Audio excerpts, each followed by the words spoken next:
দেশবাসী, আমার আন্তরিক অভিনন্দন। দেশময় সকল ছেলেমেয়েদের প্রতি আমার ভালোবাসা সহ স্নেহ প্রবণতার দ্বার চির উন্মুখ।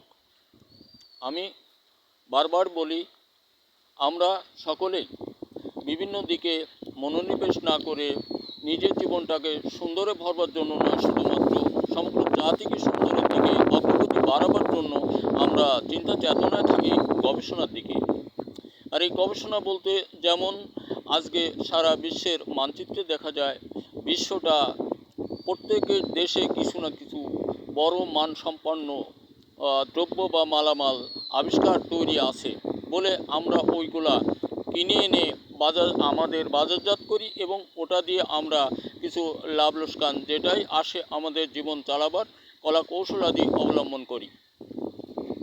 এজন্য আমার বারবারই কথা, দেশের সকল ছেলেমেয়েদের প্রতি আন্তরিক অভিনন্দন এ কারণেই যে আমরা সকলে মিলেই প্রচেষ্টা চালাই তৈরির জন্য। সে তৈরিটা কেমন হতে হবে, যেমন ধরো স্বরচিত লেখার মতো ছোটো গল্প, উপন্যাস, প্রবন্ধ, গান, কবিতা, এই যে তোমরা লেখো, অনেকেই লেখে, অনেকের মনে সাড়া দেয়, সময়ের অভাবে হয়তো বা করে না। এই ঠিক লেখার মতোই এই আবিষ্কার তৈরিগুলো এইটার নামই গবেষণা। যেমন কবিতা, ছোটো গল্প, উপন্যাস লেখা, এটাও কিন্তু গবেষণা। তাহলে আমরা ওই লেখার পাশাপাশি ধরি আরেকটা কিছু করি। বিশ্বের সকল ছেলেমেয়েরা কিন্তু ঠিক এভাবেই তৈরি বা গবেষণার দিকে আগায়। তারা দেশ বা বিশ্বে এখন স্বাবলম্বী নাম ছড়িয়ে পড়েছে, তাদের উৎপাদন দিয়েই আমরা চলছি। আমার মনে পড়ে তারাও মানুষ, আমরাও মানুষ, আমাদেরকে আগাতে হবে।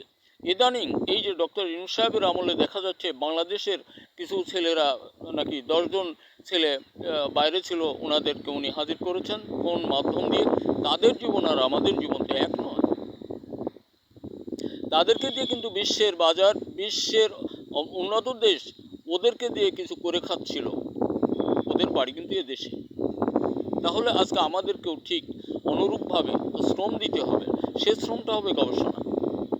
যে যেটা ভালোবাসি, যে যেমন করে যাকে ভালোবাসি, যেমন ধরো সাবস্টেন্স, এটা লজ্জাস্কর কোনো কথা না। একটা ছেলে সমস্ত মেয়েকেই সে পছন্দ করে না। একটা ছেলে একটা মেয়েকে পছন্দ করতে পারে, সে হতে পারে কালো, ফর্সা, তার মনোপূর্ণ অবস্থা না হলে সে তাকে ভালোবাসে না। ঠিক অনুরূপভাবে আমরা যে কোনো একটা কর্মকে বাছাই করে নিয়ে তার উপরে আগাতে থাকি। ওই মেয়েটাকে যতটা ভালোবেসে পাশে পেতে হয়, অতটা ভালোবেসে একটা আবিষ্কার করা যায়। এটা আমি বলে ফেললাম কথাটা। ওর অধিক ভালোবাসার দরকার নেই, ওর সম পরিমাণ ভালোবাসা দিয়েই যে কোনো একটা আবিষ্কার বৈজ্ঞানিক হতে পারে একজন মানুষ। নিশ্চয়তা ভরে এটা আমি প্রমাণ করতে পারি। এই জন্য দেশময় ছেলেরা, তোমাদের প্রতি আমার বারবার চিত্ত আকর্ষণ করি আমি এ কারণেই, গবেষণা প্রযুক্তি ছাড়া ঠাঁই নেই। তুমি দেখো, ভাত রান্না করছে, এটাও প্রযুক্তি। আমি কালকের ভিডিওতে একটুখানি টাচ দিয়েছিলাম। এটা যদি এই কাঁচা চাউল খেতে হতো তাহলে আমরা বোধ করি খাইতে পারতাম না। এটা প্রযুক্তির মাছ দিয়ে কিভাবে রান্না করতে হবে, কিভাবে কি করতে হবে, ওর সঙ্গে কতটা তেল, মরিচ, লবণ এই যে দিতে হবে, এগুলো প্রযুক্তি। এর স্বাদ আস্বাদন করতে হবে। তাহলে প্রযুক্তিটা ঠিক এমনই, আমরা একটু চেষ্টা দিই, হয়ে যাবে, মাস্ট। আর আমাদের দেশের কথা অতীতে যাই ছিল না কেন, আমি অতীত 52 বছর শ্রম দিয়েছিলাম মাটি ও ফসল বিষয়ে। আমি success. I challenge the world. এখন ছোট মুখে অনেক বড় কথা বলে ফেললাম, আমি পারি।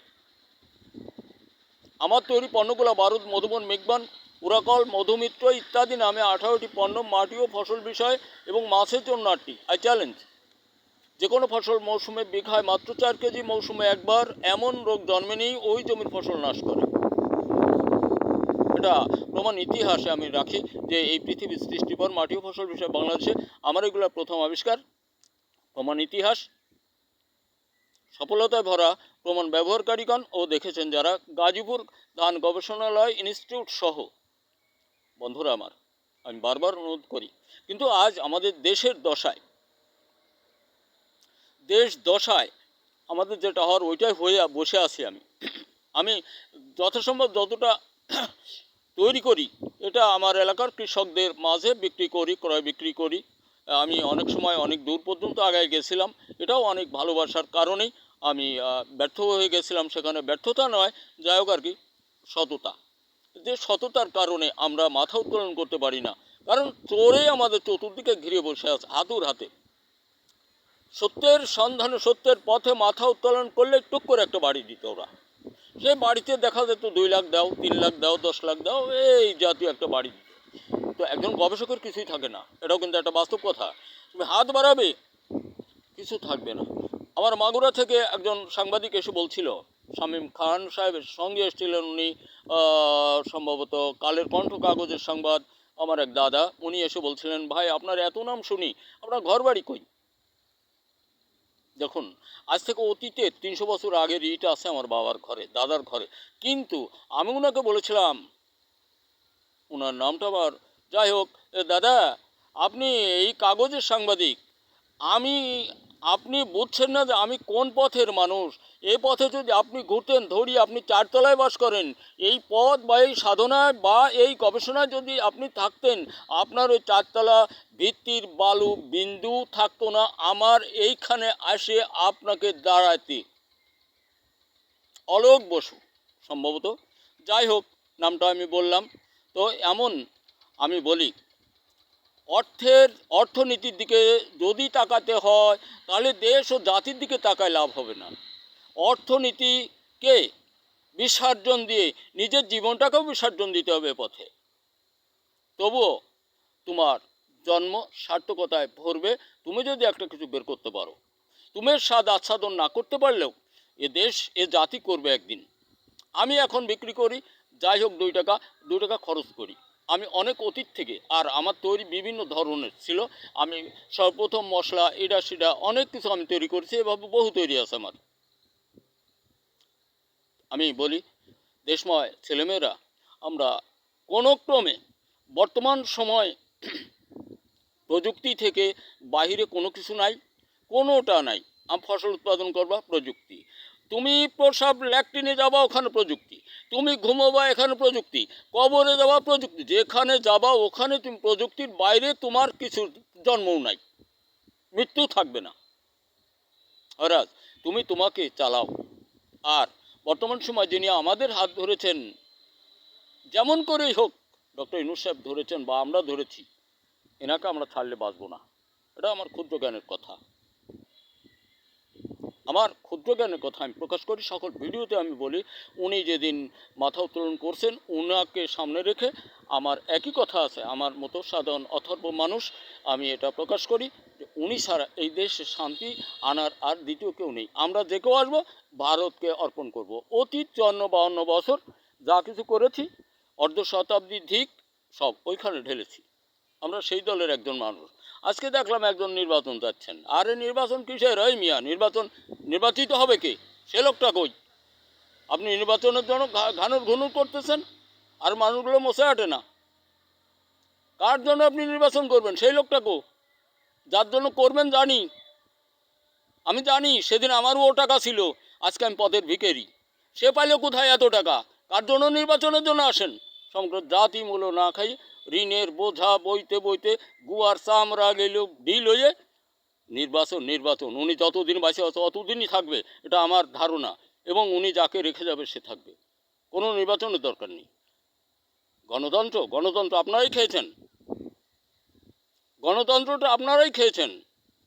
এক বিটির দোষ দিয়ে লাভ নেই, এর মূল হোতা আপনারাও ছিলেন।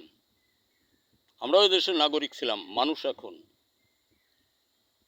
যাই হোক, দেশময় কৃষক বন্ধু, আমরা আমাদের কর্ম থেকে বিস্মিত হব না। তাহলে ওনারা খাবেন কি? আমরা খেয়ে থাকি, না খেয়ে থাকি, আর ভিক্ষের থলে স্কন্ধে থাকুক, আর এদেশের মানুষ যে কয় টাকায় আয় উপার্জন করুক, আমরা ঋণের ঘানি স্কন্ধে টানবো আর উনাদের মুখের অন্ন যোগাবো। এটা থেকে আমরা দূরে না যাই। আমার অনুরোধ, ওনাদের মুখে স্বর্ণের অন্ন আমরা যোগানো দেওয়ার জন্য পৃথিবীতে জন্মগ্রহণ করেছি। ওনাদের মুখে সুন্দর হাসি আমরা পাবো না। ওনারা যেটা বলেন আমাদেরকে, একটু পান থেকে চুন খুঁজলেই শুয়োরের বাচ্চা। এই তো ওনারা নেতা ছিলেন, ওনার নেতা লুণ্ঠনকারীর মহা উস্তাদ সবাই। বড় বড় বলি আওড়াবেন না, সঠিক শান্তি দিতে আসুন। শান্তি দিতে আসলে ডক্টর ইউনূস সাহেবকে সমর্থন দিন। কী যোগ্যতা আছে আমার গ্রামে আপনি চেনেন না। সারা বিশ্বময় যা একটা মানুষকে নিয়ে সমস্ত মানুষ শ্রদ্ধা ভরে যাকে এত সুন্দর অবস্থানে রাখতে চাচ্ছে, আমরা চাই নির্বাচন। এই মিয়া, নির্বাচন আপনি আমি কি করব? কারদের দেশ চালাবেন? কারে প্রধানমন্ত্রী করবেন? ওর তলের খবর কি? কয় টাকা ছিল আমার একদিন, আজকে কোথায় পেলাম এই টাকা? আমি জানি। আপনি আসেন, আপনার যোগ্যতা আছে কিন্তু তার নেই, তাকে দিয়ে কেন আপনি ইয়ে করেন? দেশের সকল ছেলেমেয়েরা তোমরা প্রযুক্তির দিকে আগাও। আমি বারবার বলবে কথা, নিজের হাতকে শক্ত করো। সুন্দর পায়ে দাঁড়াতে হলে দরকার তোমার সততা, দরকার আছে তোমার জীবনে উন্নয়নের কলা কৌশল জানা বোঝা, তবেই হয়ে যাবে। কোনো ওই মানে ওই জাতীয় এমন কোনো নেতা নেত্রীর পিছে কখনো ঘুরে নিজের সময় নিজের জীবনটাকে তুমি ধ্বংস করো না, যার জন্য তোমাকে ধুঁকতে হবে এক সময়, বা চোর আখ্যা পেতে হবে, গুন্ডা বদমাইশ আখ্যা পেতে হবে, লুণ্ঠনকারী আখ্যা পেতে হবে। তুমি এটা করতে গিয়েও না। এই দেশটাই জাতিটা ডক্টর ইউনূস সাহেব তোমার, তুমিও ডক্টর ইউনূস সাহেবের, আর যাদের জন্য ঘুরবো তারাও আমার, আমরাও তাগের। তাগের তো আমরা চিনিছি, এই লোকটা একটু চেনো সবাই মিলে। আমিও ছোট গল্প, উপন্যাস, প্রবন্ধ, গান, কবিতা সহ এই গবেষণা, যেটাকে দুর্জয় গবেষণা, আজকে আমি একটু খোদিত করলাম। আর এই পৃথিবীর সৃষ্টিকর মাটি ও ফসল বিষয়ে বাংলাদেশে আমার এগুলো প্রথম আবিষ্কার, প্রমাণ ইতিহাস সফলতায় ভরা। দেশে যে সকল কৃষক বন্ধু ব্যবহার করেছেন এবং যারা দেখেছেন গাজীপুর ধান গবেষণাল ইনস্টিটিউট সহ। আমি আরেকদিন ধরবো, এ দেশে নাকি খুব ভালো একজন মানুষ আছে ওই লাইনে। উনি বলছিলেন আমাকে, গফুর ভাই আপনার বাড়ি যেতাম আমি, আপনার বাড়ি যেতে আমার 3 লাখ টাকা খরচ হবি, কিন্তু উনি এই আলুক দেওয়া মাছ আড়তে শিখেছিলেন। উনি বিরাট ভালো মানুষ, দরবা নেই। আরে মশাই নামিয়া, আর এই গাজীপুর থেকে যত অফিসার আসছে আমার বাড়ি, কেউ একটা টাকা খরচ করে আসে নাই। আপনি 3 লাখ টাকা বাজার করে আসবেন, খরচ করবেন মানে বাজার করে আসবেন। 3 লাখ টাকার বাজার আমার বাড়ি রাখার জায়গা নেই। আমি ওনাকে এইটুকু বলছিলাম। পরের কথাগুলো আমার মনে আছে, দরবানে একদিন, আমি ডোন্ট কেয়ার, ওসব মানুষ একটু বাই বাই নিয়ে, একটুও না। ওরা আমাদের মতো মানুষদের হাতের অন্ন কেড়ে খেয়ে বেঁচে আছে, লুটিয়ে খাইয়ে। আমরা তা না, আমরা অন্ন জোগাড় করি, হোক 2 টাকা। দেশের ছেলেমেয়েরা, আমি আবারও বলি, চরিত্র লেখার মতো তৈরিতে আসো। আর তুমি না পারলে আমি তোমার 200 রকম তৈরি জানাতে পারবো। সিঙ্গারা, পুরি, পেঁয়াজ, চপ, ছোলা, মুগলাই, খিচুড়ি, সাদাবাদ, বিরিয়ানি, আমদাম, খিরানো, ডিম, বাদাম, হালিম, কদবেল, রোটি, burger, beef, spring roll, chicken, এর রান্না খাওয়ার যত মশলা, ছিটার মশলা সব আমার ছিল। আমি একদিন একটি মশলার 3টে স্বাদ করছিলাম, ঝাল, টক, মিষ্টি। এটা বাংলাদেশের প্রথম তৈরি আমার। এ পথেই আমি, গাছ ছাড়া খড় 500-700 টাকা কেজি বিক্রি করা যায়। বহু তৈরি জানি। আমি একটা তৈরি করছি, বাজারজাত করছি, বাজারে সুন্দর আখ্যা পেয়েছে, ওটা বন্ধ করে দিয়ে আর একটা নূতনের সন্ধানে গেছি। আমি সেই মাল। আমি টাকার দিকে লোভ করি নাই, আজও করি না। আমি চাই দেশের সকল ছেলেরা মেয়েরা সহানুভূতিতে আসো, তোমরা আমার থেকে কিছু শিখে রাখো, আমি আনন্দ পাবো। আর বাংলাদেশের সকল নাগরিককে আমি বলি, পারলে আমার এই তৈরিগুলা আপনারা হাতে নেন। আমাকে 1 টাকাও দিতে হবে না, একটিও না। আমাকে 1 টাকাও দিতে হবে না। এগুলো হাতে নিয়ে ফ্যাক্টরি করেন, কারখানা করেন, দেশের মানুষকে বাঁচান। কারণ অর্থনীতির দিকে একবার তাকান। এই দেশের কৃষি লাইনে যে টাকাগুলো, সমস্ত টাকাগুলোই যেটা বাংলাদেশ কৃষক উৎপাদনের জন্য ব্যবহার করছে, এই টাকাগুলো বাস জাহাজ ভরে বিদেশের বাড়িতে চালানো হয়ে যায়। আপনি কার কচু নিয়ে বসে থাকেন? বড় বড় লিকসান বাড়ি বেড়ান রাজনীতিবিদ, ওখানে সময় জোটে এটা গবেষণায় এরকম বের করার সময় জোটে না। বাংলাদেশের ঘরে ঘরে অলিতে গলিতে কে কোথায় কী অবস্থায় আছে দেখা যায় না।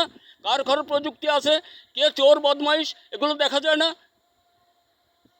যত সব মিথ্যাবাদী, প্রতারণাকারক, প্রতিদ্বন্দ্বী হতে চায় কে কত বেশি চুরি করা যায়, এই প্রতিযোগিতায় প্রতিদ্বন্দ্বী হবে, আর না।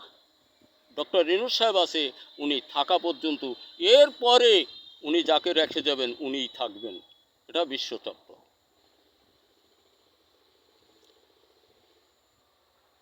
কৃষক বন্ধু ভুলে যাবেন না। আমরা যা কিছুই বলি না কেন, 3 মুঠো অন্ন তাদেরকে আমাদের থেকেই দিতে হবে, ওনাদের পায়ের জুতো আমাদের নিতে হবে। তবুও আমরা ওনাদের মুখে স্বর্ণ অন্ন দিতে ভুল করব না, এটা আমাদের আখেরাত। আর ডক্টর ইউনূস সাহেবকে সকলেই নির্দ্বিধায় সমর্থন দেন, কোনো নির্বাচনের দরকার নেই। ওনাকে খেদায় কিনা, এই দেশের সব নেতা নেত্রী তো করে গেছেন, বসলাম আব্দুল কুরি, এখান তো আমার খেদাবার কেউ নেই। আর উনি সমর্থন নিয়েই আছে, টোটাল বিশ্ব ওনাকে সমর্থন দিচ্ছে। বন্ধুরা আমার, অনেক কথা হয়ে গেল, ক্ষমা সুন্দর দৃষ্টিতে দেখবেন। এই ক্ষমা নয় যে আমি অন্যায় বলছি আর ওইটা আপনি আমাকে ক্ষমা করবেন না। আমি যদি না ন্যায় বলছি, যদি এটা আপনার কাছে অন্যায় মনে হয়, আপনি যদি মন চায় ক্ষমা করবেন, না তো না, আদারওয়াইজ এটা আপনার হিসাব। আমি এরকম বলি ভিডিওতে, আমি বলবই যতদিন বাঁচিয়ে আছি, কারণ আমি পারি তো। আমি একটা কথা চুরি করি নাই, আমি যা বলেছি এখানে পারি, এখানে দাঁড়ায় পারি, বসে পারি, শুয়ে পারি, হাঁটবো, পারবো। আমি কারোর থেকে ভিক্ষা করে আনি, চুরি করে আনি, চাইয়ে আনি নেই। দ্য গড গিফট, আমি the god gift, I challenge. আরে বাঙালি শালা, কেউ যদি পারে আমাকে হারাতে তৈরির ঘরে, আমি তাকে শুধু গুরুই মানব না, আরও কিছু মনে করব। যেমন ডক্টর ইউনূস সাহেবকে যদি কেউ পারো হারাতে, টোটাল বাঙালি মিলে, ওরকম আমি আর এক মাও। আমাকে নিয়ে আমি গর্ব করি না, অহংকারও না, চ্যালেঞ্জও না। চ্যালেঞ্জ করি আমার তৈরিটাকে নিয়ে, আমি আমার তৈরিটাকে নিয়ে চ্যালেঞ্জ করি। আমার বয়স কত? আমি অতীত 52টা বছর শ্রম দিয়েছি, 52 বছর দুর্জয় গবেষণায়।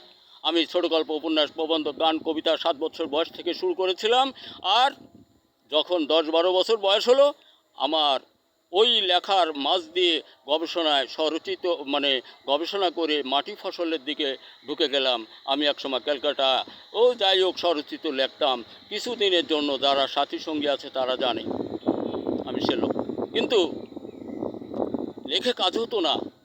কবি নজরুল, রবি, এরা যতদিন আছে এদের লেখা। এই জন্য ভাবলাম এদিকে আমাদের কেউ নেই টোটাল বাংলাদেশে। আমি এটা হলো সাকসেস হওয়ার পরে বুঝলাম যে এটা নিয়ে আর কেউ আজ পর্যন্ত ভাবে নাই। মাটি ফসল বা তৈরি বা আবিষ্কার, আর যে কজন ভাবছে অন্য অন্য সাইডে, তারা সব বিদেশে। আমি সারা বসে পড়ে আছি দেশে। আমাকে বিক্রি করেন, 2 টাকাও যদি পান বিক্রি করেন, আপনি কিনবেন আমার তৈরি পণ্য। আই চ্যালেঞ্জ, কিনতে হবে। প্রতিহিংসা ছাড়ুন, নিজে বাঁচুন, অন্যকেও বাঁচার সুযোগ দিন জাতি। ধন্যবাদ, অনেক কথা বলে ফেললাম।